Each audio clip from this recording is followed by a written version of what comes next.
Hello అందరికీ welcome to me Lakshmi's ముచ్చట్లు. ABC juice. ABC juice అంటే A for amla, B for beetroot, C for carrot. జనరల్గా ABC juice అంటే A అంటే Apple కదా. నాకెందుకో ఫ్రూట్స్ వెజిటబుల్స్ కలిపి జ్యూస్ తీసుకోవటం ఎప్పుడూ నచ్చదు. సపరేట్గా తీసుకుంటాను.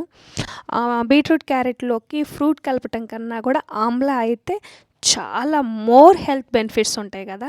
సో అందుకని మంచి ఇమ్యూనిటీ కూడా ఉంటుంది.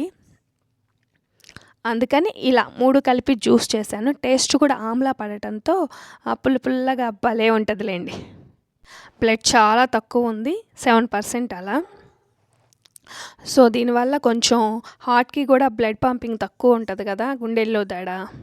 అలానే బ్రెయిన్కి కూడా బ్లడ్ సప్లై కరెక్ట్గా ఉండదు కదా, కొంచెం హెడేక్లు అట్లాంటి ఇబ్బందులు వస్తూ ఉంటాయి.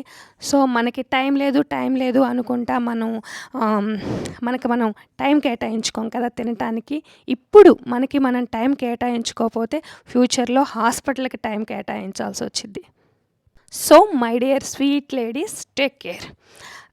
జ్యూస్ చేసి నాకు వచ్చినటువంటి పిప్పిని చక్కగా ఇట్లా వాటర్ మిక్స్ చేసి మొక్కలకి ఇచ్చుకున్నామంటే చాలా బలం. వీడియో చూసిన ప్రతి ఒక్కరూ లైక్ ఇవ్వండి. Thanks for watching.